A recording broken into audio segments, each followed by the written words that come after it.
Here we go, episode 101 of the Hardline Sports Talk. Michael Merlo, John Michael Masiri, here with you.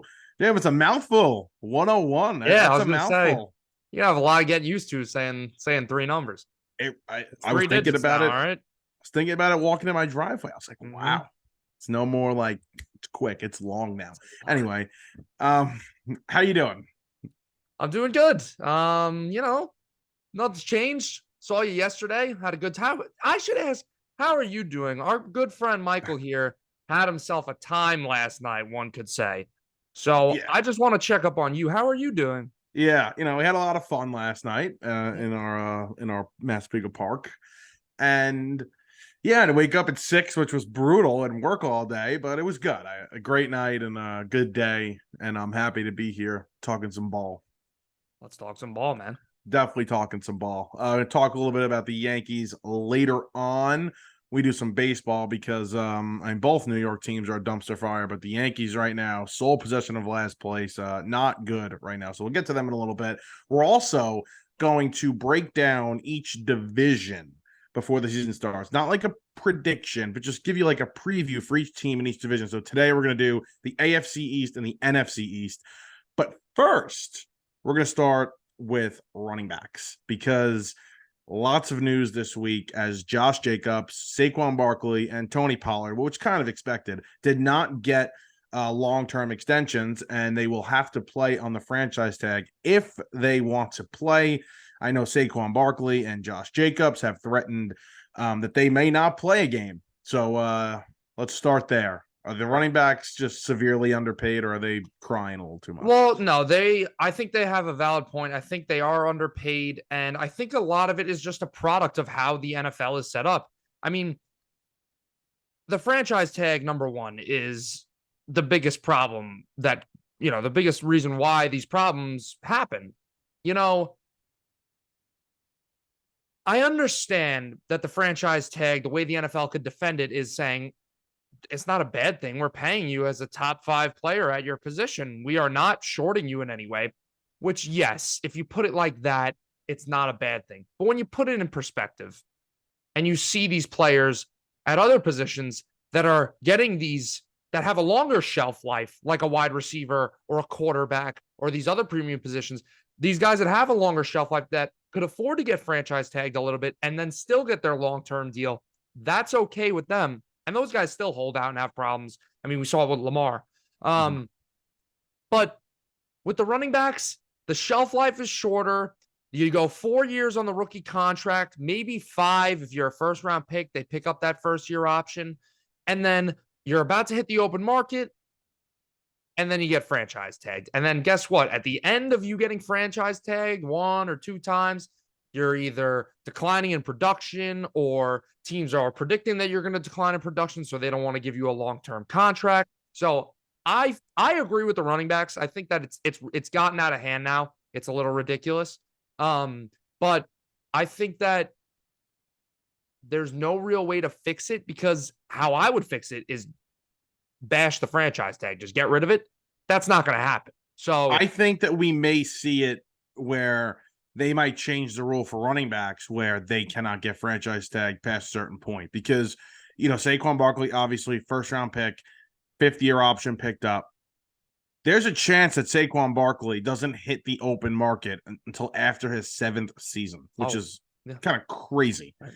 Creeping up on 30 years old by then. Right. And you nailed it on the head. They take the biggest beating out of any player on the field. They get hit the most, right?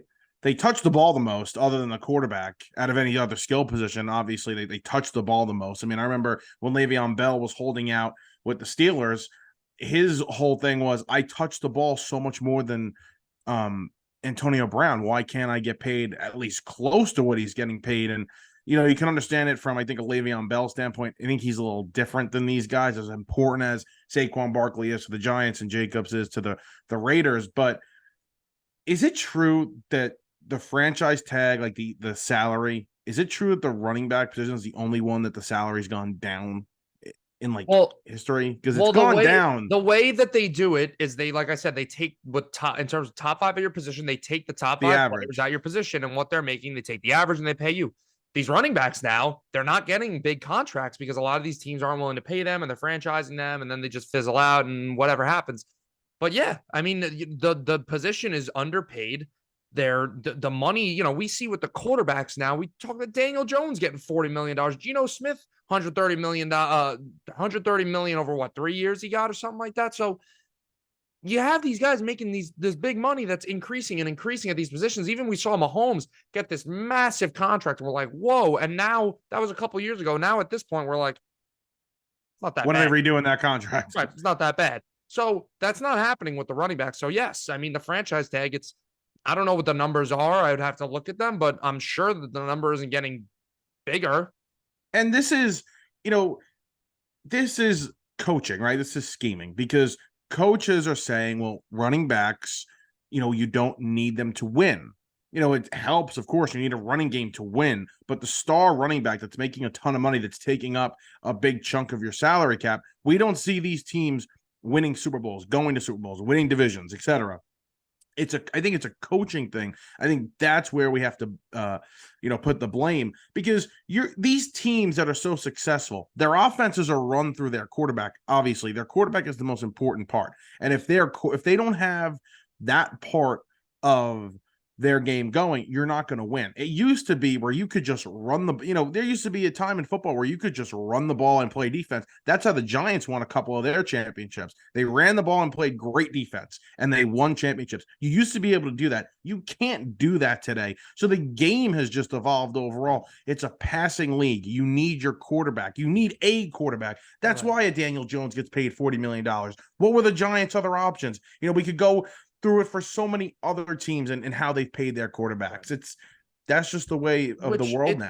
It's very true that, these teams are not valuing their running backs as much as they maybe have in the past. But at the same time, I would say, I think the running back position right now is the best it's ever been in the game of football and the most dynamic that it's ever been. I mean, look at the Detroit Lions drafting a team with an awful defense last year, going out and not drafting a defender, drafting a running back in Jahmyr Gibbs out of Alabama, who is a freak athlete, could be a great receiver for them. A lot of these running backs now, they're not even running backs. I mean, they're receivers too. You look at a guy like a Cordell Patterson and an Austin Eckler, and like I just said, when a Jahmyr Gibbs, and I mean, the list goes on and on of these guys who come out of the backfield, but also can line up at receiver or just have a major role in the passing game. And you're right, it is a passing league, but if I'm a running back or I'm a union rep or I'm whoever else, right, or I'm an agent, I'm saying the position, you don't want to pay the running backs running back money. Well, I could argue my running back's half a receiver anyways. Right. Yeah, but you bring up Jahmyr Gibbs, and that's fine. I've heard the argument, all week. Oh, you got to pay a running back. If running back's not important, why did Atlanta take Bijan Robinson at 8? Don't defend a bad franchise making a bad decision. No. The Atlanta Falcons are not paying Bijan Robinson premier money. The Atlanta Falcons would rather have Bijan Robinson for the first 4-5 years of his career and then let him go off somewhere else and somebody else pay him. But see, that's the problem. That's why you don't draft a running back there, because if you're picking somebody in the top 10, you want to sign that. I mean, that's like that's a cornerstone player. That's a guy that you believe is going to be in your organization for the next 5 to 10 years. Well, so it's the same thing with Barkley. That's why it was such a terrible pick at 2, because you don't pay. You don't pay them. So why are you going to take him when he's going to have to get paid eventually someday? You just don't do it. That is the argument that I would make if I'm Saquon's agent, and that if I'm Bijan Robinson's agent 5 years from now or whoever else is. Okay, so you took my client at number 2 in the NFL draft because you valued him that much and you thought he could make that much of an impact on your team. Now he has his probably, what would we say? That's Saquon's second most productive season he's ever had with the Giants. He has his second most productive season, has almost, I believe he had like 1,800 scrimmage yards, and he didn't catch a touchdown last year, but I know he had over 10 touchdowns. So, you say that to them, you say he did all this production last year and you valued him that high when you drafted him, but now all of a sudden now you don't want to pay him. And again, they didn't draft. He's going to break down. They didn't draft this guy though. If it was Gettleman, fine, but Shane didn't draft Barkley, which is kind of a difficult spot for them to be in. But for Barkley's camp, but Also, and I'm not diminishing what Barkley did for the Giants last season, and I'm not going to diminish the year that Josh Jacobs had. He had the best season out of any running back, I think, last season. He led the league. He led the league in yards. But the Giants ran him into. I mean, the Giants literally ran Barkley into the ground as if he wasn't going to be there next year. Yep. As if he wasn't going to be their problem in a year or two from now. So I think that's also something you got to worry about too, where Barkley's like, for the first half of the season, I was a massive workhorse. Yep. What are they going to do to me in year two? Maybe they see Daniel Jones' development. They want to run the offense through Daniel Jones now. Maybe it won't be such wear and tear on him, but that's something you got to worry about. That's why I could see him holding out. That's one of the only reasons why I could see him holding out. I think also the problem is with running back, you know, if you have a receiver like a Kenny Golladay, great example, a guy who, you know, the contract clearly did not work out. I mean, he just declined massively, whatever. We don't need to explain how bad Kenny Golladay was. The Giants could sort of get away with it because there's not one receiver on the field at a time. You could, I mean, they didn't play Golladay much anyways, but you could put 4 receivers on the field at a time and have other great options. With the running backs, if you sign Saquon, if the Giants sign Saquon to a 4-year deal, and by year 2, he's getting hurt or he's coming off an injury and he's just lost a lot out of the tank. He's nowhere near as good as he used to be, and he's sort of a liability now. You're dealing with kind of what we saw with the Cowboys with Zeke. Yep. It's like Pollard was obviously the better back, the more explosive back, the better player for the team. He made the offense way more dynamic. And they're kind of forced to give Zeke this playing time because of the price tag that's next to his name. It's like you got to kind of get the guy involved. You're going to have a running back who's making $15 million a year sitting on your bench the entire game. And you're lucky to have a guy like Pollard sitting there on the bench. I mean, granted, their offensive line's great. And what if they didn't have Pollard, the Cowboys? They would have had a massive problem last season. Yeah. That would have been just offensively that the receivers outside of Lamb were not good. Yeah. So they would have had a major problem. I think, and it may be different for the Giants because, again, he's so explosive. He's different in terms of talking about running backs. But I think that if Daboll really believes that Jones has turned a corner in his offense and he thinks that, you know, Jones can get even a little bit better, there may be no need for Saquon. You're going to need to run the ball. Your offensive line is going to have to be good. It's going to be elite. And Jones is going to have to run the ball. And that's what people forget. You know, sure, the defense is keying on Barkley, but Jones also has to run they have to account for Jones too. Yeah. So the running game will be there for whatever running back is back there. Right. It's all about offensive line. It's all about offensive line. What did Jones have? 700, 800 yards on the ground last year? Yeah. It's about, you gotta block. It's inside out. Build a team inside out. Offensive line's not even built. I think the running back position, it's definitely one of the least valuable positions in the league. But there is no position in the league where having an elite player at that position isn't an advantage for your football team. Like, I feel like some people think, oh, if, Giants get rid of Saquon, go pick up a random, put Matt Breida back there, and it's like the same thing. That's not true. Like, we know Saquon's a talented running back, and he makes that offense better. I'm also a little worried now about, this trickling into the locker room. Listen, Saquon, I mean, if you could literally pick a guy to be the face of your franchise in any sport, like Saquon's like one of those guys at the top of the list. Like, he's that kind of a guy. I mean, how could he not be pissed? He's pissed. I mean, you see the interviews. I saw somebody tweeted out, Daniel Jones had his 5th-year option declined, and he didn't whine like a B word. He just went out there, performed, and got his team to the playoffs. And he had no reason to, Daniel Jones. He didn't do anything. Right. And then Saquon, just quoted the tweet and just had laughing emojis. Like, I hope this doesn't trickle into the locker room for the Giants, It's just because that's your leader of your team. He's a captain. It's a distraction. I mean, it's it's hanging over their heads for sure. Yeah. And Jacobs, I mean, Jacobs is a different story because Jacobs had, a down year after, coming out hot in his rookie year. But I think Jacobs is So worse. I mean, he just put on an absolute spectacle last year. you would And have paid him?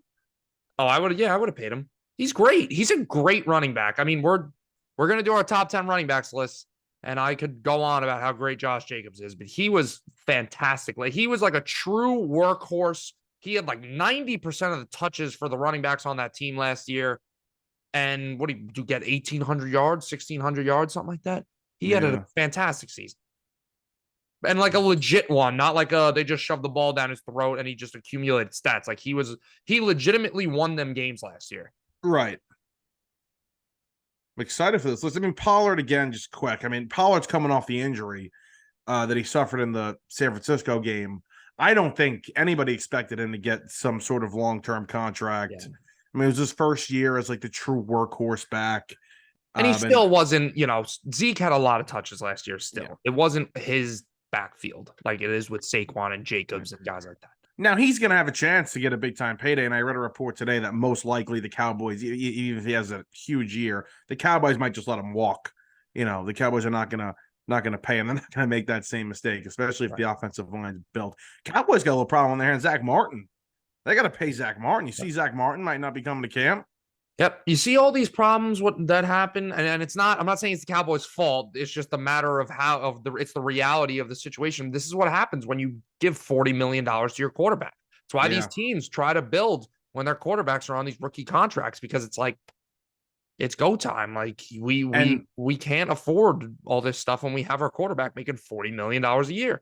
And Parsons what is Parsons going to get? I didn't want to know that number. God, a disgusting amount. Diggs has to get paid. Yep. Eventually. Somebody's gonna go. They can't. See, if Dak doesn't perform, I think that's why you kind of see this, like maybe he's on the hot seat a little bit. If Dak doesn't perform, they may try and get out of that deal. I think they have an out in a year or two on that contract.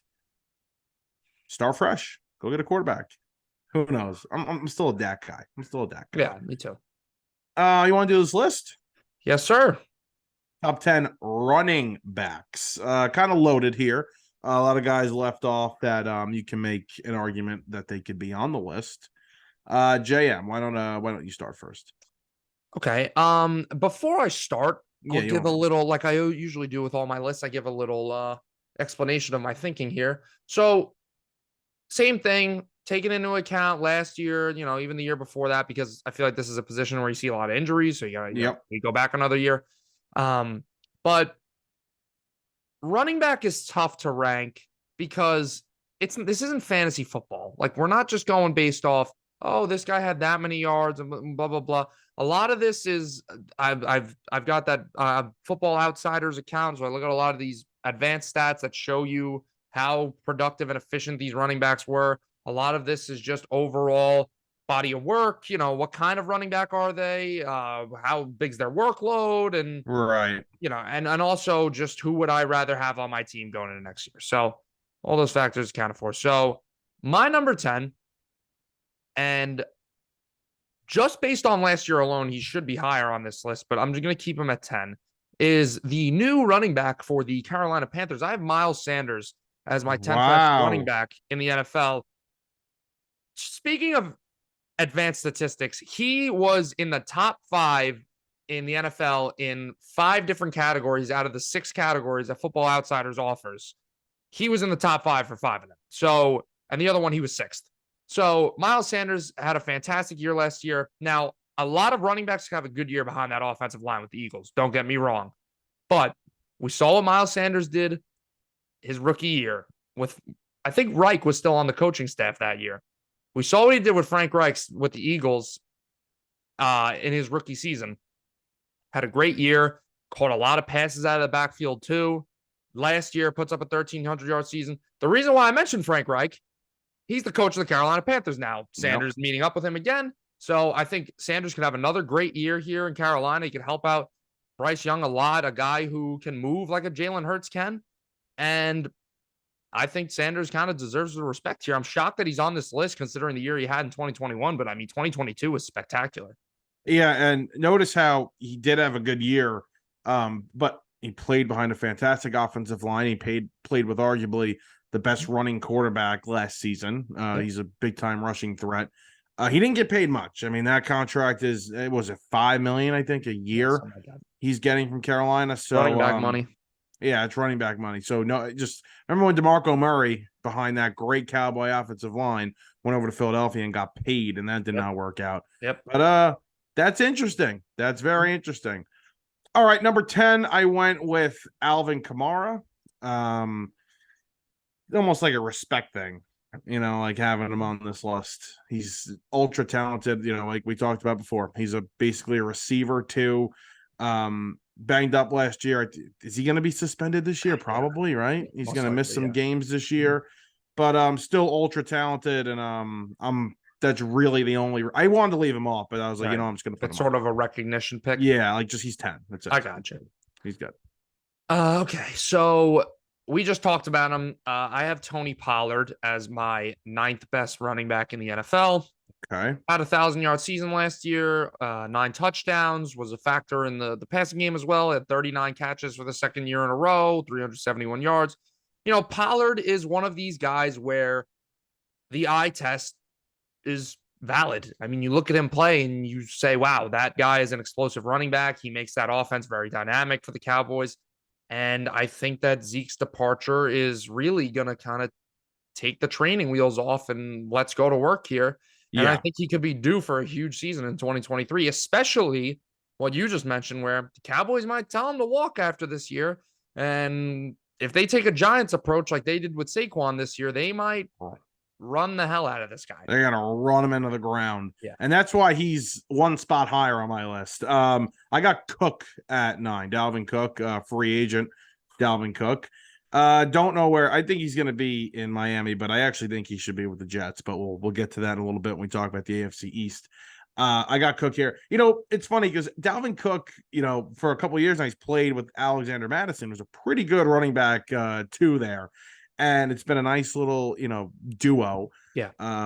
Madison's going to take over the full-time job in Minnesota, but I mean, Cook's great. I mean, he's a very good running back.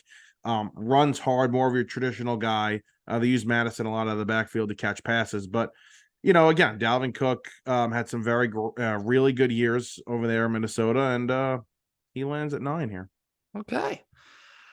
My number 8, don't get mad at me. I have Saquon Barkley as the 8th best running back in the NFL. And, again, talking about everything that I kind of took into consideration. Saquon had a great year last year in terms of cumulative stats. I'm not a huge fan of the yards per carry, and I know there's other factors that go into it, like Giants offensive line and this and that, but I mean, their run blocking really wasn't awful last year. No, a good running blocking team, Giants were. So 4.4 yards per carry is a little too low for me. The passing game, 57 receptions for 338 yards is not a great ratio there. No touchdowns in the air. And in 2021, I mean, offensive line was bad, don't get me wrong, but that was just an awful season. And I think that, Saquon, he's not exactly what he was his rookie year. He's still, he got as close as he ever has been last year in terms of showing that explosiveness. But these are good. This is also heading into 2023. So I'm not too confident about him being able to repeat what he did last year. And that considered with the year he had in 2021 and my problems with the yards per carry and everything like that, which there are some guys on this list who also had struggles with yards per carry and things like that. That's not the only reason. But like I said, heading into next year, some of the injury concerns and just overall production over the past couple of years is why I had him landing at 8. That's crazy. All righty. You're going to have him like super high. I knew it. I do. It's not, listen, he had 1,300 yards last year. That's no joke. He was great last year. I really want all our listeners. I know sometimes I can sound like a little bit of a nerd, but it's just the way I am. These stats, listen, these standard statistics, they're great. But we all know there's a lot of other things, especially in this generation when it comes to PFF and all this crazy crap that we use now. There's a lot of things that kind of tell the story a little bit better. Yeah. So that's I'm not looking at that for this list right now. I respect that though. Thanks. All right. Pollard 8. You kind of talked about it. Good offensive line. He's going to be the lead back here. And yeah, they are gonna run him into the ground. He was very productive last year when he took over. Not much to say there. I think he's gonna have a really good year. I think he's a big time fantasy back. I think he's a solid option for Dallas. And again, like you mentioned, receiving game too. He's gonna be a good receiver for them. So 8 seems fair for him. Okay, my number 7 is Mr. Joe Mixon, who probably could have been number 5 or anywhere higher than that after last season. Had a fantastic season, 12 touchdowns, I believe, almost 1,300 yards, was relevant in the passing game. Listen, this Bengals offensive line last year, I mean, we know that they've had problems over the years in terms of protecting Burrow and everything like that, and it's gotten a little bit better, but that run blocking last year, I mean, wow, there were certain points where they just were throwing the ball every game. They just could not get anything going on the running ground on the ground. So right. Mixon, to me, you look at his stats, his advanced stats, he still looks good. He's still an efficient running back, still towards the top of the league in terms of all these numbers. And I just think that you put a little bit of a better offensive line behind him. He's a guy who also has been handling a workload for a long time now, and they really seem to be doubling down on it. I don't know if there's going to be a possible suspension. We know he's had some problems off the field, but yeah. P. Ryan left in free agency. He went to Denver, and they really didn't sign anybody to replace P. Ryan. So shocking. They didn't spend money? Nope. So to me, and I'm sure to you and everybody else, that seems like they're committed to Mixon to still be that 3 down back. I don't know if there's a certain buzz in the building about a different running back that they have that I'm not familiar with. Maybe a guy who's been in their system for a little bit. I'm sure it's a name that we don't even know. Yeah. But all indicators are kind of telling us that they still believe in Mixon and think that he's good for. He's on a contract. He took a pay cut, but he's still on that. He's on a renewed contract with the Bengals, so they have a commitment to him. Yeah. Alrighty, number 7 for me, Austin Eckler. We talked about it before, the evolving position of the running backs. He's like a receiver, and he's a big time part of that Chargers offense. He can run the ball a little bit, but his main thing is being a receiver out of the backfield. Eckler 7. I honestly, and I don't even think you're gonna. Do you have him on your list? I did not have Austin Eckler on my list. I really wanted to put him on my list, but he's just not a good enough runner between the tackles for me to put him on the list. And I have a bias towards him. He freaking won me my fantasy league last year. I love him, but you love Austin Eckler. Yeah. And I wanted to put him a little higher, but I couldn't justify it. So we'll go with Eckler here at 7. Okay. All right. 6. My number 6 running back in the NFL is a Mr. Aaron Jones of the Green Bay Packers. We have such different lists. It's crazy. I knew we were going to have a really different list here. Aaron Jones, when I started this list, I had him as high as 4, and I really wanted to stick with that because he was kind of going to be my staple of my advanced stats and this and that, because he's off the charts in that category. The reason why he slid down the list a little bit for me was just because you got Dillon there, and a lot of these guys above him are guys who are taking all the reps, and, Jones has the benefit of not having to take all the reps and getting a little break, and that probably accounts for his efficiency a little bit and for his yards per carry and everything like that. But, we're talking about a guy here who for his career is averaging over 5 yards a carry. He's been a great running back. He's great in the passing game. I think he's going to be a great help to Jordan Love. I think the Packers are going to rely on him a lot this year because of Rodgers' departure and kind of helping that transition of Love becoming a starting quarterback in this league for a very prestigious franchise. So Jones is great. That's probably the best running back tandem in the league still, even though Dillon didn't have the greatest year last year or maybe the year that he was hoping to have. He didn't pull it out, but I think that, Jones and Dillon, it's a great running back core. And Aaron Jones, kind of one of those guys who's flown under the radar for a lot of his career. He's definitely a well-known name in the NFL, but doesn't seem to really get his respect in terms of comparison to his peers at this position sometimes. Yeah. All right, number 6, Derrick Henry. Probably surprised. I had him 6 and I flipped it, but Oh, you have him at 5. It's not a bad take. I'm just saying, yeah. You have him at 5. Okay. Yeah. I mean, we kind of saw it coming, right? That this big guy that they just run 30, sometimes 40 times with is going to at some point break down. And I kind of feel like we're getting there a little bit. He was banged up last year. You hope he stays healthy. But I mean, still, he's so freaking good. How do you not have him high on this list? He's 6 for me. Yeah. The next 5 guys, I mean, they're just like, again, we're talking about what they did last season, but also how we kind of see them stacking up this year. These 5 guys, for me, I think have a better year than him going into next year. Next season. Yeah, that's a big thing that has to do with it's the projections and everything like that. And he was great last year. I mean, he 1,500 yards and 13 touchdowns, and he touched the ball 350 times on the ground. That's crazy. It's crazy. I mean, they touch the ball 3 to 4 times more than a wide receiver. Yeah. And I'm the biggest running back hater of all time, but it's like, it's crazy that they don't get paid like that. So, yeah, I mean, I have Henry 5th on my list. Great running back. I mean, one of the all-time greats at the position, a guy that has really I would say revolutionized the position, but nobody's really done what he's done. Like, it's not like a Steph Curry where all of a sudden you got all these guys taking these threes because Steph Curry was the one doing it. I don't see a lot of teams giving their running back the ball 350 times on the ground after Derrick Henry. He's just a freak of nature. He's 6'4", 250, whatever the hell he is, and he runs like the wind.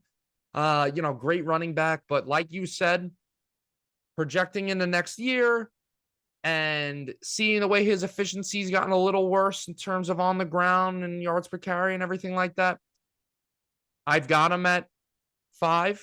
I think if this is, a couple years ago when he was really at his peak, he was the number 1 at the lowest number 2 running back in the NFL. Yeah. But I think these next 4 guys, once we read off their names, are a little bit ahead of him now. All right. Yeah, number 5 for me, and I had him higher, and then I flipped it with just because how good Jacobs was last year. It's just a respect thing. Jonathan Taylor's number 5 for me. 2021 was unreal. 1,800 yards rushing, 18 touchdowns. And then last season, he's banged up. The offensive line was not as good as I think people thought. Matt Ryan was terrible. They were stacking the box. I mean, it was everything that could have gone wrong for the Colts last year, and Jonathan Taylor went wrong. Yep. I mean, he was number 1 pick in fantasy, I think almost unanimously. Mm-hmm. You always get those running backs every couple of years that are like so hyped up, like this is the next guy, this is the next greatest thing. And down year now, people are taking a little bit of a step back on Taylor. I think this is the season. I think we were a year early. Although 2021 was amazing, I think Taylor takes the reins here going forward the next couple of years. And I think he starts with a big season in 2023. So Taylor 5 for me. Yeah, Jonathan Taylor, he's number 4 for me. I mean, like you said, that the 2021 season, I think we don't realize how amazing that season was and just everything that he did. I mean, 1,800 yards on the ground, the 18 touchdowns, and he contributed a little bit in the passing game as well. I want to just explain a quick stat to everybody, just so everybody understands the magnitude of the 2021 season that he had. So there's this thing called DYAR, and I'll pull up the explanation for it real quick. It's basically defense adjusted yards above replacement. So it's basically saying, okay, in terms of this player was playing this defense, and it's basically just how good was the defense that they were playing, and what would a replacement level running back do against that defense? And then it takes, okay, let's compare Jonathan Taylor to the replacement level running back and see how great Jonathan Taylor is compared to that guy. So Jonathan Taylor in DYAR in 2021 was number 1 in the NFL with 511. The next best guy was Leonard Fournette with 201. That is over 200% better than the next best guy. So Taylor was ridiculous in 2022. In 2021, I'm sorry. The leader in DYAR this year was Nick Chubb at 340. So obviously just a historic season for Jonathan Taylor. And I really want to see what he does now with kind of like what I talked about Miles Sanders in terms of he has Bryce Young. And let's see how that kind of, I mean, Bryce Young is a more of a passer than Anthony Richardson is. And don't get me wrong, Anthony Richardson's got a great arm too, but we really could see this being one of the most dangerous quarterback, running back, rushing tandem Definitely. we've ever seen in terms of Richardson and Taylor. So it'll be really cool to see. Dude, I'm sitting here, right? Mm-hmm. And an ad starts playing on Pro Football Reference. So I'm like, what is playing in my headphones right now? That was like so scary. All right, what am I up to? I'm up to You're up to 4. Josh Jacobs. We spoke about him before. Historic season last year for him. He was unreal. He kind of carried that offense a little bit. Him and Devontae Adams. And by the way, could somebody be more wrong on Josh Jacobs? Because remember, I was high on him like 1 or 2 years prior. Yep. And then he goes out, rushes for 1,600 yards, 12 touchdowns, and was very effective in the passing game as well. So, yeah, I'm giving him his respect. Not going to be here next year, though. You don't think so? No. Okay. I think he has a better chance sitting out actual games than Saquon. Yeah, I agree. Like I think there's a chance he holds out. All right, I'll just kind of piggyback off you because I have Josh Jacobs 3. Yeah, I mean, fantastic season last year. I think there is a legitimate threat he sits out as well. I just think the situations are different. I think Raiders, it really got sour there at the end. I mean, we know about the breakup with Carr. I don't think me and you have bashed a coach as bad as we've bashed Josh McDaniels. Yeah. With the Raiders, even before they hired him, we were making jokes about this. Like, are we really going to hire this guy? So to me, Jacobs can kind of say, like, what do I got to lose? But at the same time, he's got money to lose. And I don't know what teams are going to be willing to pay a guy like the Jets did with Le'Veon Bell after holding out a year. We know how that ended up. So, but just in terms of football, Jacobs, this guy, I mean, the touches, it's not a Derrick Henry level. I mean, he didn't have 350 carries, but he was a true old school workhorse for this team. He touched the ground. Touched the ball to the ground. You know what? I'm wrong. He carried the ball 340 times last year. So he was a Derrick Henry level. Yeah. Touching the ball 340 times on the ground and having 4.9 yards per carry is actually like ridiculous. Here's a weird little fun fact, though. He's never caught a touchdown in his career. Is that true? Yep, never caught a touchdown. He's got... Maybe if he caught a touchdown, he'd be getting paid by the Raiders. He's got 40 touchdowns on the ground. Never caught one, though. All right, let's move on to 3, where we'll give Saquon his flowers. You brought up Saquon, kind of he's up there in age, for running backs. He's going to be 26 years old, and that's crazy that's old, but he's getting there. And obviously the injuries have definitely worn on him. But I think he's got like another year or 2 of like being kind of the guy we saw last season. Mm-hmm. And again, worn out by the middle of the year. The fact that he didn't sit out, a game other than the Philly game, which everybody sat out last year, is remarkable because I thought there were multiple chances where he could have very easily they could have said, no, he's out this week.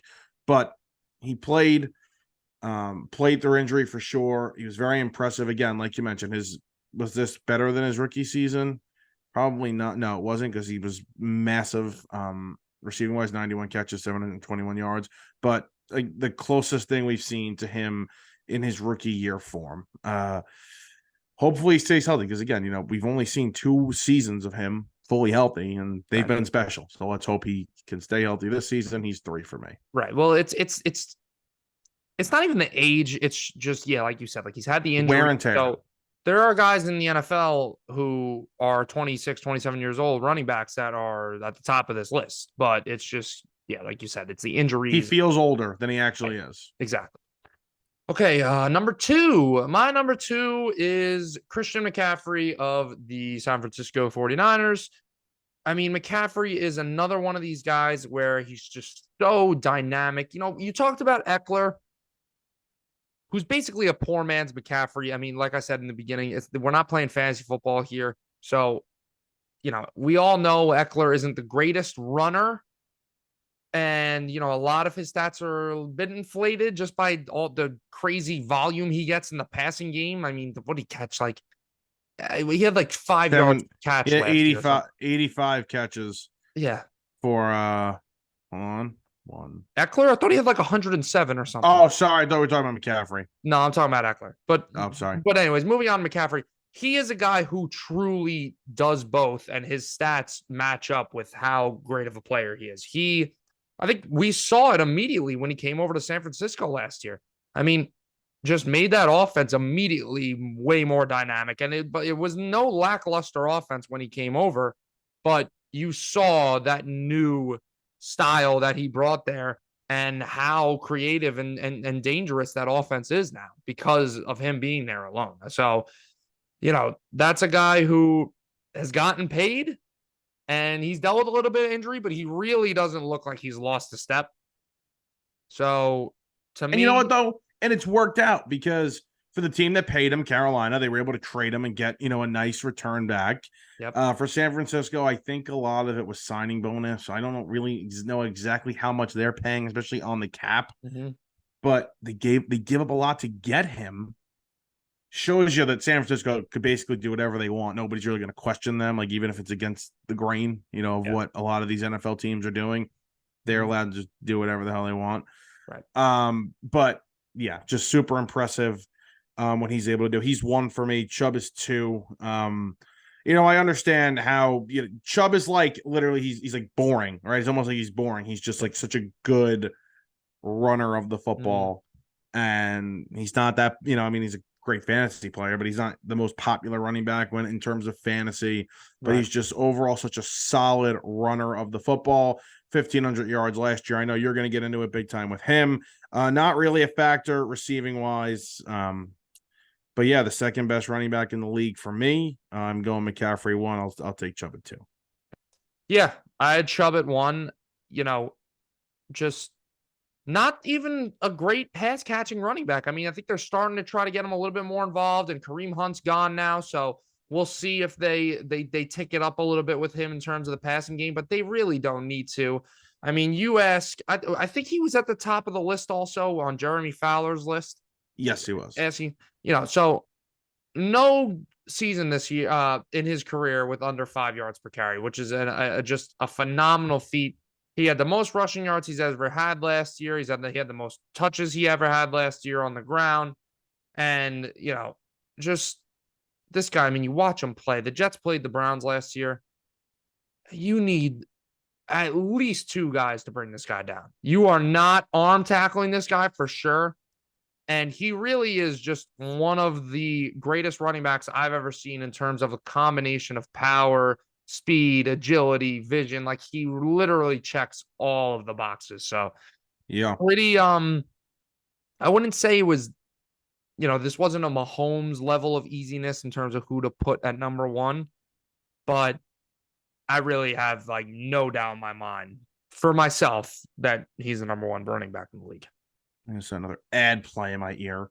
Yeah, I went McCaffrey 1.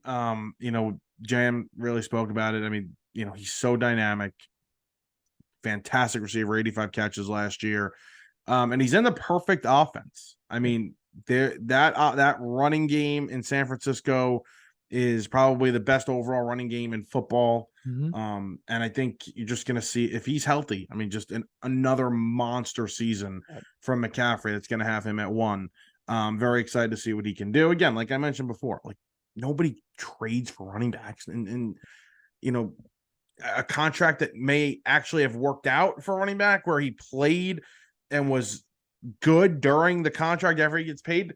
We haven't seen that. So much. We've seen it, but we haven't seen it much. So I'm going to go McCaffrey number 1. Good stuff. I'm also interested to see what happens to Deshaun Watson. Does he bounce back? And B, how does it, you know, how does that little combo work? Yeah. Deshaun and Nick Chubb. And are they going to run Deshaun? They are so interesting. They are. They really are. Who knows what the hell's going to happen with them? We'll be talking about them next week. This week, we're going to talk about the AFC East and the NFC East. Very exciting stuff, both of our teams in these divisions. We're going to just do a little preview, talk about what we like, what we don't like with these teams. This isn't a prediction. We're going to have a big prediction show before the season starts. This is just kind of what we're feeling right now on July 20th about all of these teams. Let's go alphabetical order. Oh, my God. Ad playing for you too? Yeah, I heard it. These ads are crazy. Anyway, let's do. You heard that? I just muted my computer and wondered why I couldn't hear you. And you heard that went back in the mic? Yeah, a little bit. You're good. I mean, it's football reference again. Yeah, I mean, Jesus Christ. I mean, get your head out of your ass. Football reference. All right. Let's go alphabetical order here. We'll start in the AFC East. We'll start with the Buffalo Bills. What we're thinking, Buffalo. So we kind of got into it when we were talking about Josh Allen last week on our top 10 quarterbacks list.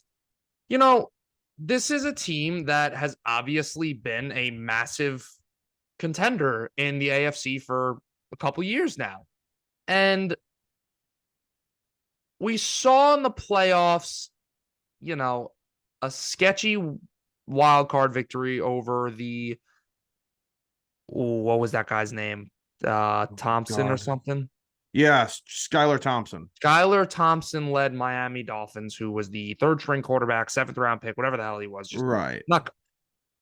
So we saw that happen for them, and then they go play the Bengals at home, and they get upset at home. I mean, it's the Bengals. They didn't play some slap, team, but another year of disappointment for the Bills, especially coming off that last season with that crazy game against the Chiefs in the playoffs. And I believe they were the Super Bowl favorite going into last year, They were the favorite last year all year. So what do we talk about when we talk about this Bills team? This is a team that just hasn't been able to get that running game going. And they haven't been able to do it for a long time now. And it's kind of true that Josh Allen is their greatest rushing threat. And I mean, he can only do so much for that team. And I don't know if they solve that problem again this year. And I tried having this argument with somebody, Allen's their best player. Of course he's going to account for, it was 81% of their yards last year. Like, he can't work that hard. Right. You need to have a running game outside of him. Of course, it's a weapon to use him in the running game. And you should use him in the running game, but not as much as they were. He can't take the beating that he took. I'm looking right now at their depth chart. How many freaking running backs did they sign? I mean, they have James Cook, who they drafted.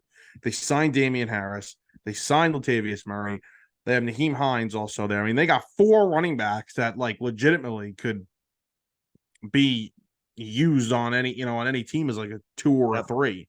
Yep. So they're clearly trying to address the issue. You like to see that. I don't want to, they've been in big spots, right? They've been in big spots and they've been playing big games lately. I just see another disappointing season. I'm looking at the depth chart. I'm like, there are some good players. Gregory Rousseau, Ed Oliver, Von Miller coming off the torn ACL. There are good players here. Right. But why do I have a bad feeling about this Buffalo team? Did that game against Cincinnati just leave that bad of a taste in my mouth? Remember, they were 6-point favorites in that game. I mean, they were favored at home in the snow, big time. Honestly, I just think that a lot of these teams in the AFC got better this offseason, and I don't think the Bills got worse, but I also think that they didn't get better. I mean, some of their biggest acquisitions, okay, they get Damian Harris, for the running game. They get Leonard Floyd, I guess, was their biggest acquisition.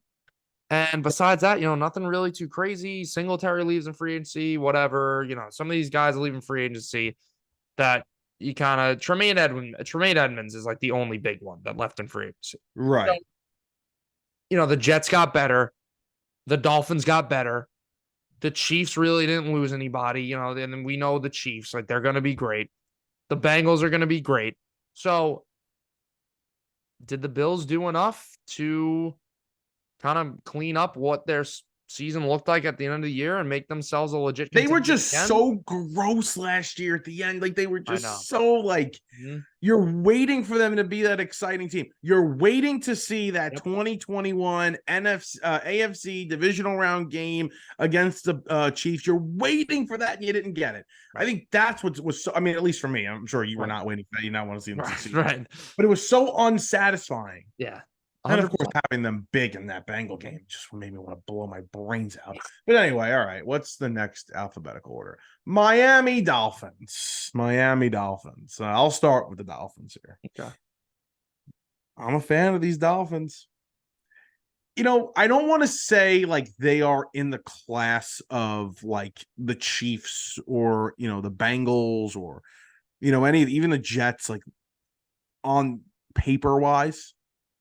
But if there's going to be a team that's going to unseat some of these great teams, right? Like the Bengals and the Chiefs and even the Bills, it's going to be a team that does something different, that does something that, you know, the Chiefs don't have and, you know, the Bills don't have, and the Bengals don't have, the Jets don't have. Like none of these teams in the league have two guys like Tyreek Hill and Jalen Waddle. Yeah. None of them. Yeah. They can break games open. They're a nightmare for defenses and defensive coordinators.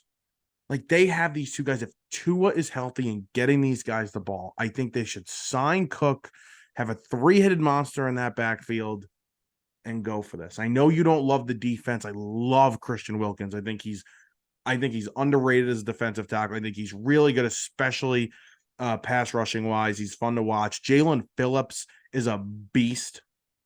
Bradley Chubb they have as well. I'm excited for this Miami team, and I think that they can be special this season if the quarterback is healthy. And it's a big risk, but I think they can be special. No, I mean, I see the danger in this team. I see how dangerous they could be. We saw it last year. You know, they have talent. I mean, they have maybe the two fastest receivers in the NFL on the same team, and two of the also best receivers in the NFL on their team. Yeah. I think the obvious question here is the quarterback and can he stay on the field? You know, even if Tua does stay on the field, I think that offense is going to be great. But yeah, like you said, I do have concerns about that defense. I think the Jalen Ramsey acquisition, you know, didn't have the best year last year. Maybe starting to show a bit of some signs of decline. Xavier Howard, one of those guys that declined another corner that declined last year that maybe some people don't realize. But I mean, he really was not a great corner like he's been his whole career last year. And, you know, I just think there's a lot of holes around that defense. And I mean, they were a middle of the pack defense last year. I think they were about 16th or 17th ranked in terms of total yards.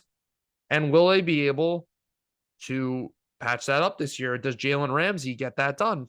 I'm not sure if he does, but I could definitely see them being a playoff team again. I could definitely see them being dangerous. I'm not sold on them to win the division. I know we just talked about the Bills, but I mean, when we do our prediction show, I'm really going to have to think about it. But to me, in my head right now, I think it's Jets or Bills. We'll see with this Dolphins team. But very dangerous. I mean, very dangerous team. I mean, what did we see last year when they were on? That 6 touchdown game that Tua had. And, you know, these guys running track out there. They obviously could be very dangerous. But then we also saw them hit a snag in the middle of the year towards the end of the year. Yeah. Teron Armstead also left tackle from New Orleans, added him. So didn't they? That was this year or that was 2 years ago? Oh, they had him last year, right? Yeah, they had him. So. Raheem Mostert too, one of the fastest running backs in the NFL. That team is so fast. What was it going to say? Actually ridiculous. Fast, speed. And you mentioned the corners. Ramsey, obviously, not his best season last year. Toward the end, even when on the Super Bowl run, you know, wasn't his elite self.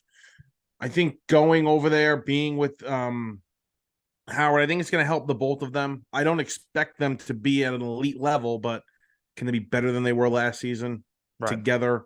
You know, that defense over there in Los Angeles last year was not good, banged up, just a lost season. Could have that been it?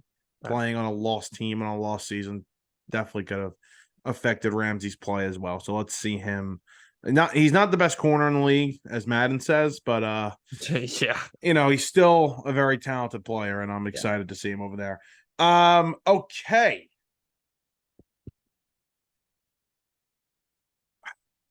Okay, don't call me an idiot, but like, is it who's technically next alphabetically? Is it the Patriots or the Oh my Jets? God, it doesn't matter. What are you doing, Ronnie? Are you doing based off? Oh, you're doing based off location, so it's the Patriots. New England Patriots. Bang. Oh my God. I got a hot take. Not really a hot take, So but the Patriots, like the roster is not bad. Even the offense, like the weapons aren't the best. Although I am a big oh, fan of Ramondre Stevenson. I think he's an underrated running back in this league, and I think he's due for a good season this year. But the offense, the line's pretty good. The defense is pretty good. I think it was a top 10 defense last year. And, we always see this Patriots team as kind of being that little pain in the ass, but they've kind of become that like Steelers kind of team now where they're not really going to kill you on offense and they're just going to be a well-coached football team with a pretty scrappy defense that's going to win 8 or 9 games a year. And I really think that's their ceiling again this year. I think the quarterback, I think Mac Jones is due for his last season in New England here. I think that we might even see a little Bailey Zappi action this year. I just think that the time's running out, and I really don't think they're going to be able to win much with this guy at quarterback. And Belichick might be on the hot seat now they're talking about. he's on the hot seat. Okay. I was listening to some podcasts last weekend that apparently Mac Jones has formed a relationship and the family has formed a relationship with Robert Kraft. Mac Jones not happy. They don't add any speed to this team whatsoever. I mean, they had Juju, who was coming off a nice season with Kansas City, but I mean, Juju's nothing special. He's not number one. Right. Devontae Parker, what is he, last in the league in separation? They extend him. They don't go out there and even go get a DeAndre Hopkins. They don't add any speed in the draft. How many guards? They drafted 2 kickers, they drafted like 3 guards. I mean, Bill Belichick is trying to basically do this his way. It's his way or the highway, obviously, but he is seriously trying to win games. Running game, defense, special teams. Yep. And we've always disagreed on Mac Jones. I still think there's something there. And I actually think that Mac Jones is going to win this battle against Bill Belichick. Because I think Mac Jones is starting to grow frustrated. We saw the reports last year how he was looking for outside advice with other coaches, and Belichick got pissed and went to Zappy. That was in the middle of last season. I don't think Mac Jones is the problem here. I think it's the coaching, and I think it's the and I believe it's the offensive personnel. You add Bill O'Brien back into the mix. He's the offensive coordinator. I think that's going to help Mac Jones. But again, there's no speed on this team. No, there's not. So I feel bad for Mac Jones because I know you disagree with me. I like Mac Jones. I think he's going to be successful. I think he's going to be a successful starting quarterback in this league. I really do. Yeah, I mean, I don't see it. We've talked about it a lot on this show, but I think that they don't have their answer on this roster at quarterback right now. And I really think that this is just going to be the end of the era for Belichick. I don't see how Belichick at his age and the way this is going, how we could maybe see the Patriots drafting a quarterback in a year or two and going through a rebuild and Belichick stays. I really just don't see that happening. We spoke about it before. You don't win in this league. Running game, defense, special teams. It doesn't happen anymore. And Belichick's trying to do this. Close. You get close to the Super Bowl. Yeah, but in an AFC like this, once you run into a Mahomes or a Burrow or an Allen, you're kind of screwed. Not in this AFC, and even I think you're going to see. We'll talk about the Ravens next week. I think the Ravens are going to throw the ball a little bit more. Yeah, their specialty is running, but and they have to do that to be successful. But there's going to be a point where they have to throw the ball and they have to do it successfully. And I think we've seen Lamar develop into that, but got to throw the ball. And I just don't see it with this offensive personnel. All right, the New York Jets. We spoke about them a lot. We're going to continue to speak about them.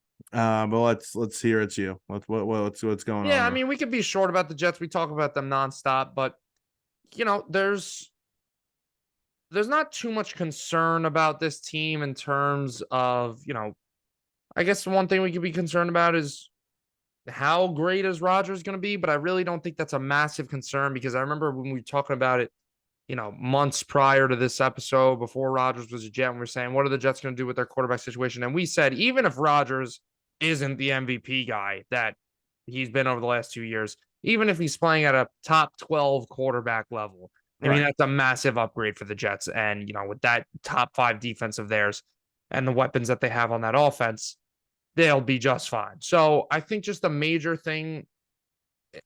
concern for this team, it's the offensive line. Can they protect Rodgers? Can they allow him the time back there to throw? What will Mekhi Becton be like this year? I just want to say this freaking clown, Rich Cimini, that for so long, I can't stand this guy. Mm-hmm. He has been the number one hater for Mekhi Becton through his whole career, and he's always pushing these crazy narratives. And he tweeted something today saying, look for Mekhi Becton to be a candidate to be traded at the end of training camp. It seems like he's kind of outstayed his welcome and this and that, which I just think couldn't be any further from the truth. And I think that he'll, as long as he's healthy, knock on wood, he'll be the starting left tackle for this team or at least tackle. Maybe they'll put him a right tackle, but he'll be a starting tackle for this team in week 1. Yeah. It's a massive concern for me, this offensive line. And it's a major concern. It's the reason why, the Jets here, we can talk about how great their defense is. And I even saw a lot of people say, well, they came up short last year. The defense late in the season, they did not step up when they had to. They're on the field for majority of the game. Yeah. They have no offense. That's going to change this year. Obviously, the defense is going to be more well rested. It's going to be a great defense. Defense is not a concern. Yeah. The offensive line is a concern for me. Can they protect this guy? Aaron Rodgers has always had elite offensive lines when he was in Green Bay. Green Bay drafted well, developed well with the offensive line. Becton, major concern. Can't trust him. If Rich Cimini's the number 1 hater, I'm the number 2 hater. I hated the draft pick. I don't like him. Right. Dwayne Brown is very old. He's right now slated to be the starting left tackle. That's a problem. The center, I think the center's going to be good. He's a rookie. Yep. Not overly concerned. Lincoln Tomlinson, who you guys signed, almost said who you signed last season from San Francisco, wasn't great last year. Wasn't what you expected. And Elijah Vera Tucker is one of the best offensive linemen in football. I can't really say a bad word about him. And he's coming back from injury, which is a big benefit to this offensive line. But we're obviously going to talk about the Jets a lot. You mentioned the quarterback play. I mean, if they had what Rodgers did last season, which was a down year for him, they would have made the playoffs. So I just think if they play at a mediocre level, this offensive line, I think they'll be just fine. They just can't be bad. Also, Breece. We've spoke about it before. Running backs coming off for torn ACLs. Breece is a concern. I think they should I don't know what exactly Cook is asking for, and I don't want to talk about him again, but I do. I was never like, oh, the Jets should sign him. I'm like the Jets. I think the Jets should sign him. I think they should just stick with what they got, honestly. If you have Carter, who I'm not a huge fan of Carter. He was bad last year. Yeah, you have Carter. They just got Abakanda in the 4th round out of Pitt. He's a home run hitting back. So, with those 2 guys back there, and you have Bam Knight. Bam Knight. Do not forget about Bam Knight. These Jets fans, guys, these guys have fun, cute little stories, but the people who actually think Bam Knight should be an impactful player for this team, it's can we pump? Please do not hate on Bam Knight. It's Bam Knight. No, I'm not taking Bam Knight slander. There were rumors today out of Jets camp that there's videos of Breece Hall running around the field doing drills and catching passes and everything like that, and he looks good. And there's a rumor that a Jets coach or scout or something like that clocked him at 23 miles an hour. So he's definitely running in a straight line fast right now. But it's just how can we get him into cutting and changing direction and everything like that? It's these running backs off the ACL. It's concerning. Yeah. And, I really do think he's that good of an athlete that I think that he could have one of those crazy recoveries where he looks like the old only guy we've ever seen do that, though, is Adrian Peterson. Is he Adrian Peterson? Who knows? We'll see. Probably not. He's not. But yeah, should be fun. And Hard Knocks will be good. Yep. NFC East time, Michael. I think it is NFC East time. We'll do the alphabetical thing again, and we'll start with the Dallas Cowboys. The Dallas Cowboys, your favorite team. Yeah, my favorite team. I'll start here. I think Dallas is, I don't know, last couple of years, man, I've been high on Dallas when everybody's low. And I'm high on them this year. I really am. I think the change here to go to McCarthy calling the plays. McCarthy in 21, the clock management, he was terrible. Yeah. I mean, I would have fired him after that. Yeah. And that may sound like an overreaction. He was garbage. I actually think this is going to be a good move. I think simplifying this offense for Dak Prescott and this offense is going to be a good thing. They're going to be a ground and pound team. They're not going to, I don't think they're going to let Dak lose them games here. I think Kellen Moore got too cute a lot of the times. Yes, Dallas Cowboy fan want to punch the TV sometimes with what Kellen Moore was trying to do. And by the way, I think Kellen Moore's a good offensive coordinator with the Chargers. I think that's going to work out great. Right. But with the Dallas Cowboys and Dak Prescott, who has a more limited skill set, yep, I don't think that works. Mm-hmm. I do think this change, though, with McCarthy calling the plays a little more conservative, I think that's going to work for this Dallas team. We talked about the studs on defense before, Micah Parsons, Trayvon Diggs. I like Dallas. I don't think they're going to win the division, but I think it's going to be very close because Philadelphia, I mean, everybody's schedule in this division is brutal. Yeah. But Philadelphia has a really brutal stretch in the middle of the season where I think they're going to drop a couple. Yeah. And I think Dallas could come close to winning this division, but they won't do it. Yeah. I'm also very high on the Cowboys this year. I think they had one of the best off seasons we've in the NFL. I think that went a little bit under the radar because of some other major moves around the league, but Brandon Cooks, I think, was a great acquisition for them. You know, if you see a team getting Brandon Cooks, like maybe the Patriots, let's say they got Brandon Cooks and they say, oh, he's going to be our number one guy. I don't know if Brandon Cooks is a number one receiver. Number two for them, it's great. Now the depth chart looks so much better. CeeDee Lamb, we know, is a stud. He's a number one receiver. Yep. You have Cooks at number two. He's a high-level number two receiver. Michael Gallup at number three. Gallup's a pretty good player. I think he would be a middle of the pack to low-end wide receiver two. Low-end wide receiver two.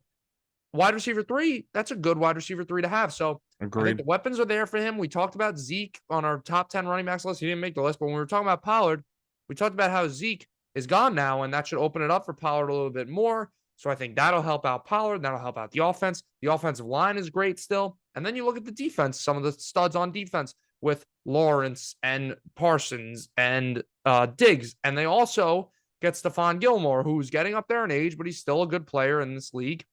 And I think a lot of scouts' favorite draft pick of the draft, Mozzie Smith. Yep. Really nice pick. Great for their defensive line. So I think that the Cowboys are due for a good year. Dallas hasn't, like, these are smart moves that Dallas made. And like, they haven't made these kind of moves in a very long time. They haven't drafted. I mean, I was watching this video from this Dallas Cowboy fan. They haven't drafted a guy like Mozzie Smith like in a very long time, like a legit run-stopping defensive tackle. I mean, he's like a Damian Harris type of guy. And what do you need to do in this division against Philadelphia and the Giants, who have Saquon Barkley? Got to be able to stop the run. San Francisco, who beat you in the playoffs, got to stop the run. Love it. Yep. Okay, let's move on. It would be the New York Football Giants. Schedule's brutal. I mean, obviously, I think the Giants definitely upgraded talent on this team. They added speed, which they needed to do on both sides of the ball.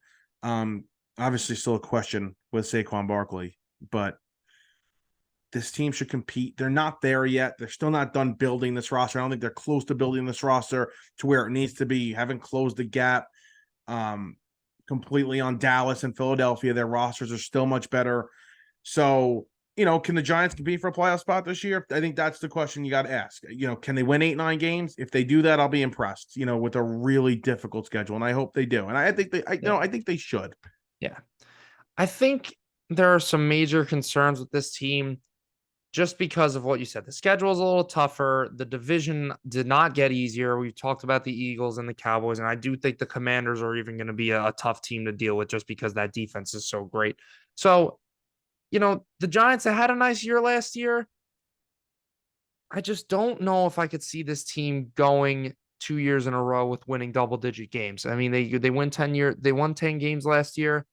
They did upgrade on offense with some of the weapons, some of the pass catchers. Darren Waller's an upgrade, but listen, I don't think Darren Waller is the player he was at his peak with the Raiders. And, there's been some concerns with his injuries over the years, but I think if healthy, I think he'll definitely be a productive player for you guys. I think he'll be a dynamic player, maybe not a top 3 tight end like he was in Oakland at the time and then Las Vegas, whatever the hell you want to call it. But it's just that defense. It's good. I'm still not confident about those linebackers. I like the corners this year. I think they did a good job with the corners. Still not crazy about the linebackers. The defensive line is good. I think the Giants, the way that this defense could really become elite, where we don't care about those linebackers anymore. And I also think that linebacker is a good problem to have in terms of I'll take that over some other position groups on the defense. I think that Ojulari and Thibodeau could turn this defense if they both have great years. And Ojulari had a great year last year, and Thibodeau got better. It seemed week after week last year. If those guys could have a really good year this year, I think that's what could take this defense to the next level, where this is a legitimately feared defense. Well, they were winning games last year, late in the middle of the year, because of how great their pass rush was. Yes, and obviously, add in Dexter Lawrence and Leonard Williams into that. I think they have a really good defensive line. If Ojulari's problem is staying healthy, if he can stay healthy, I mean, he gets to the quarterback. He sacks the quarterback. I mean, he really does. He's very good at that. So I think Thibodeau, like you mentioned Thibodeau, I think he's gonna have a really good second season. Right. He kind of reminds me of a little Olivier Vernon. The pressures are there. Maybe he's not getting the sacks. Not the body and the build, because Vernon was like thick and small. Right. Pause. But the pressures. He's getting in the quarterback's face. Maybe the sack numbers aren't going to be there, but he's going to be in the quarterback's face. He should have the sack numbers. I mean, he's big athlete, lengthy. Should get to the quarterback. Okay, and then that's all you got on the Giants? Yeah, that's for now. We're obviously going to talk about the Giants. Yeah, we're going to talk about that more. Commanders, I'd like to sit here and get all cute with the Commanders and say, I did say they could be a problem with that defense in the division. Just they could be what I said about the Patriots before, that's just that annoying team that, they just keep you in the game and they might scrape out 8 wins or something like that. But I mean, let's be honest, the quarterback, Brissett, not bad. I don't think he's going to start, though. He should start. I guess they want to see what they have with Howell, but I really think they could flirt with a playoff appearance if Brissett was the quarterback. I'm not saying they would. I'm saying that's their best chance. Like, you have a top 3 defense. Brissett really isn't a bad quarterback in terms of the just backups in the league. I think he's a quality starter. He's like a, Andy Dalton level guy where he could keep you in games. No, I like Brissett. He did a good job in Cleveland last year. So I think this team could win a couple ball games with that defense and with these weapons on offense if Sam Howell wasn't the quarterback. Yeah, I mean, I think they'll see what they got in Howell. I don't know. I can't see that with this team. I feel like we've been saying this with this defense too a lot. Well, the number 3 defense in the league. I don't know. With the Commanders, and by the way, the sale, big for them. Oh yeah, congratulations to them. Josh Harris, the owner, and Dan Snyder fined $60 million on the way out. That's pretty nice good too. For him, man. And they apparently the new owner might want to change the name again to just completely wash the franchise slate of Dan Snyder. Yeah, right. Which I don't think is a bad idea. I mean, I think Commander's stupid. I think football team's stupid. I think that their fans will be a little annoyed after buying all this merchandise, but yeah, we'll see. Figure it out. I like the Red Tails. That would have been a good name. Yeah. Anyway, we'll see what the Commanders do. Chase Young, sketchy injuries, great defensive tackle duo. We'll see what this defense can do. I mean, Terry McLaurin, Curtis Samuel, they got some weapons over there. Dotson, yeah, they got some good receivers, man. Got a couple of backs too. Too bad they got nobody to throw to them though. Yeah. So that's a really weird thing when teams have problems like that. Like, you have great weapons. It's just sucks. It's usually something. I feel like it's more often the opposite. Yeah. We'll see what happens with the commies. Who knows? All right. And The luckiest team in football. Your favorite team. If the Cowboys aren't your favorite team, this is your favorite team. I think I hate them more right now. Like, I think I hate them more. By the way, did you see what CJ Gardner-Johnson said? He won't shut up. Did you see what he said? He's a dumbass too, but he said, the fans are I obnoxious. hate the people. And meanwhile, they loved him in Philadelphia. Yeah, well, I mean, is he really wrong about the people being, the way they are? Well, like New York's any better? We're a little better. We're not as crazy. I mean, I'm crazy, but we're not as crazy. I guess. I don't know. They are vile and disgusting human beings. I mean, they'll curse out a kid. Okay, yeah, but I feel like you could make an argument for different, Boston, I feel like you could say is the worst. I mean, they have had multiple racist encounters. I guess. I feel like it's kind of pick your poison. What do you dislike worse? I feel like you're getting beat up in Philadelphia. Yeah. I feel like there's physical abuse in Philadelphia. Yes, sure. I mean, I was talking to an Eagle fan at a Phillies game once, and they literally told me, they're like, if you're a Cowboy fan, do not come to Cowboys jersey. Right. Because you're gonna get hit. Right. A Cowboy fan went into a oh my god, why am I blanking on what it's called? The outdoor bathroom, the outdoor bathroom thing. The bathroom? We go to the bathroom outdoors. What do you call that thing? Why am I porta potty? Porta potty. Thank you. I don't know why I couldn't think of a porta potty. Cowboy fan walked in. Bunch of Eagle fans just knocked it over while he's going to the bathroom. I mean, I think that's so corny. I love being passionate for your team, but when you could literally be a grown adult and look at someone wearing another team's jersey that's a rival of yours and be like, I'm gonna beat the crap out of them because they're wearing a jersey, that's just so corny. You're a loser. Yeah, but anyways, the team. I feel like it's easy to just say, okay, they made the Super Bowl last year. They got a harder schedule now and blah, blah, blah. And maybe things won't go their way. And I think those are all valid points. I think it's really hard, to get to a Super Bowl. It takes a lot of skill, but it also takes a little bit of luck. Mm-hmm. So that being said, I still think this team is the team to beat in the NFC. I still think that they're going to have massive success this year. I know the schedule is a little harder. We'll see how that works out for them, but you look at this offense and you especially look at the offensive line, it's still just fantastic. And I really don't see a way that this offense takes a step back. They didn't lose much besides Miles Sanders, but they made up for it a bit, getting Swift and getting Penny. The defense is going to be great again.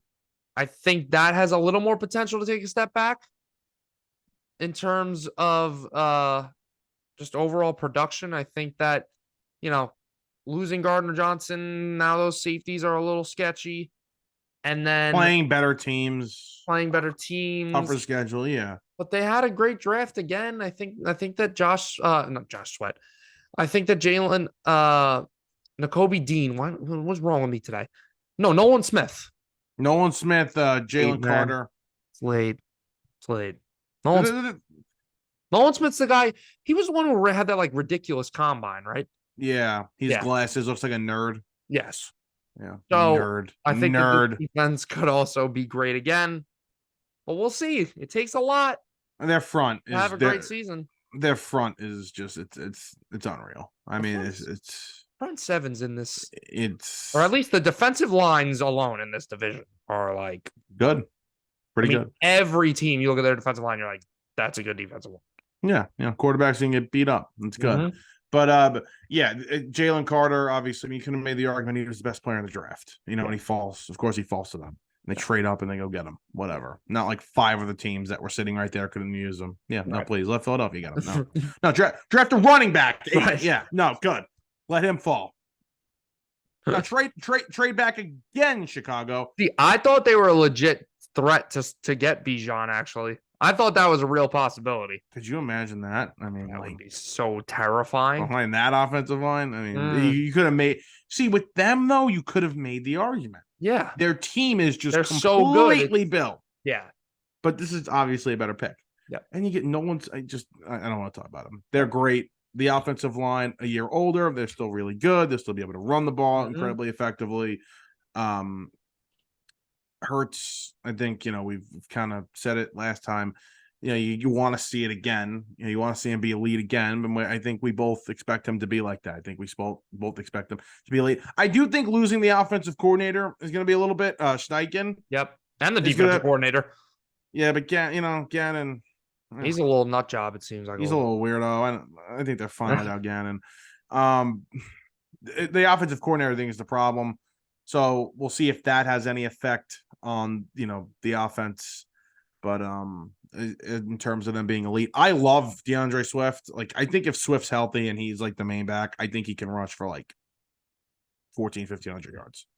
I think he's so good. I love Swift. I'm high on Swift. It's tough. Like, they tried to get it to work in Detroit, and he didn't have a bad career in Detroit. Don't get me wrong. Don't get me wrong. Like, he did not have a bad career in Detroit, but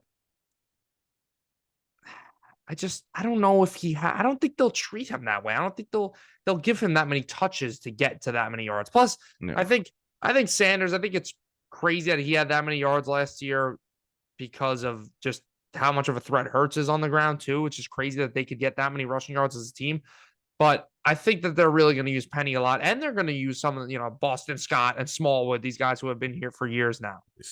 Scott, yeah. I'm sorry, I don't want to give you like PTSD right there. I got a little scared there. Yeah, my bad. No, they are, and I think he could. Like, I'm saying potentially. I think he's that talented, especially behind that offensive line and the threat of Hurts. Yep. Penny, they're going to use, and rightfully so. You got to use two backs. That's how a lot of these teams win, two backs. At least two these days. Yeah. So good stuff. NFC East, AFC East, really good divisions, really good teams. And, obviously we're going to talk so much about these teams before the season starts. But, next episode we'll do the NFC and AFC North, and then so on and so forth. And, we'll get all these projections out, and we're excited for the season. No Yankees. It's a little late. Yeah. I'm going to post a video on TikTok about the Yankees because I got a lot to say about them. So I think maybe both of us will post a little TikTok over the weekend about the Yankees because it's just there's a lot. The future of the season does not look good right now. That's really why doesn't. I'm just like, we gotta. Yeah, you're right. There's We'll a lot. There's a lot of. It's not good. Yeah. It's really not good. We'll get to the Yankees and we'll talk about them. But I didn't get those season tickets, by the way. I was gonna do Jets season tickets. Oh, what happened? They don't give you, if you do like a 5-game package that I wanted to do, they don't. Yeah. You're not considered a season ticket holder. Oh, so you don't get any benefit. You don't get a freaking giveaway. You get nothing. You literally just get games. What games were you gonna get? I was gonna do. Do you get to pick it? You pick, but I obviously wasn't gonna pick the 4 best games just for prices. So I was gonna do Chiefs, Patriots, Chargers, and Texans. Okay. And then, the prices it was expensive, but it seemed like it was worth it. But then I went on Ticketmaster. I'm like, let me see, because he wanted to put me behind the goalpost. They don't do season tickets in the 200s on the sideline. They just do it behind the end zones. Right. So I don't like sitting behind the end zones. I like being on the sideline. Those are the better seats. So I'm looking at the prices, and on Ticketmaster, like, it turns out that like I'd spend like $100 extra combined for 4 games if I wanted to just buy individual tickets in those. And those tickets, they'll go up and down varying on the situation. Yeah, that's not set in stone. So So I know I'm a lock for the Eagles game because like my family's doing a whole big tailgate there. We choose one game every year, and we have like a 200-person tailgate. Oh, please, go to the Eagles. Jets, Eagles, and then I want to do Jets, Giants would be cool. You'll have 60. You'll have 60-40 there. You'll have 60. You'll have 40% Eagle fans in that building. Yeah, there'll be a lot of Eagles fans. Good luck. They might think it's theirs. I'll kill somebody. Last time Jets Eagles was like 50% Eagle fans. It was actually 60%. The Jets were. We'll see. We're better than we were the last time we faced them. So you'll have the majority. That'll be fun. Maybe I'll go. Maybe I'll go. I'll tailgate. Come along. Come along. Yeah, I got you. All right, that'll do it. Episode 101, all football. We're getting to the season. We're getting excited. Yep. Anything you got to say? Nope. We're in the hundreds now. Peace.